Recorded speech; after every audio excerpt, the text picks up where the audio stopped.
Hi, my name is Robert Silvera.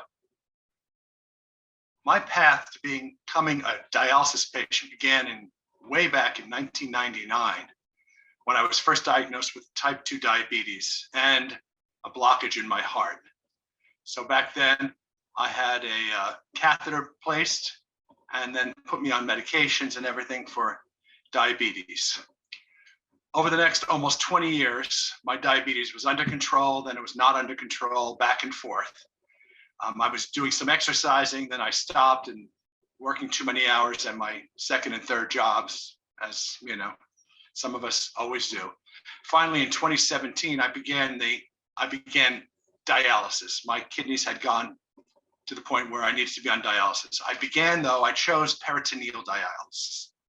Peritoneal dialysis is an excellent way, especially if you like to travel or go anywhere or just do things. It's easier. You can put the equipment in your car.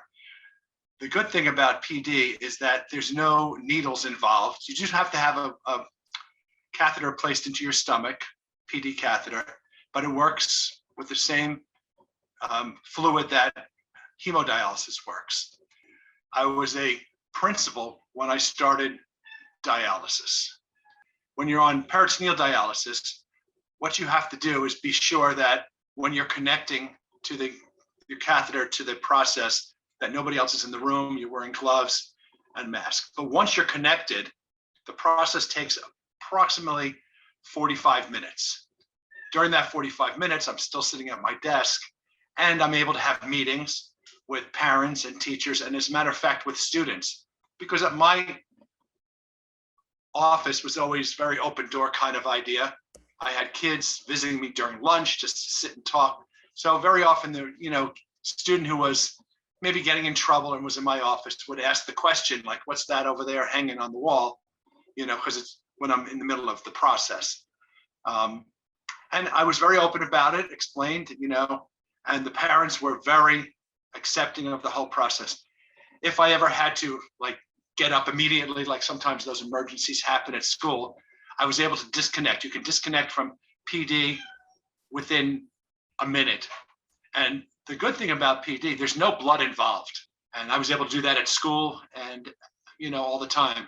So it went well. And that worked for almost 2 years. Unfortunately, I did end up getting an infection in my catheter and in the peritoneum. And we tried replacing that a few times, the catheter, but it never really worked again. So then I was going to try one more time, but then of course COVID hit. So I went to hemodialysis, which I've been on now for 3 years and 2 months. I have to say also, through all these processes, the best thing about all of this is you become, I don't want to say friends, but get a personal connection with your nurses. The PD nurse, because you should typically only have one, sometimes two, and you visit them monthly and they, go through everything. But I had, again, even with the hemo nurses, I know these people, I know their lives, I'm friends with them.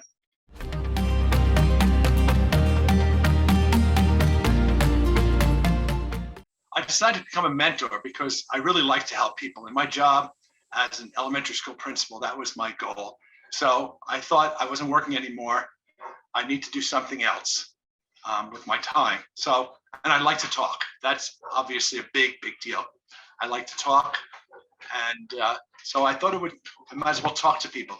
I had actually, before this program was offered to me, I had spoken with somebody, a friend of mine, who's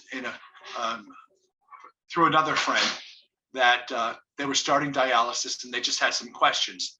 So I called them. They lived about 200 miles away or so.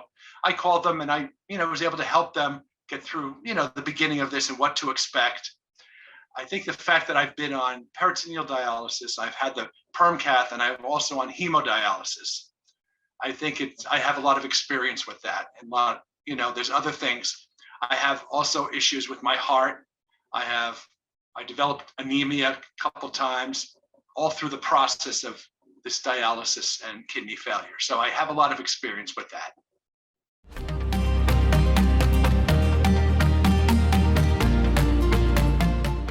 Well, there are a few benefits of having me as a mentor.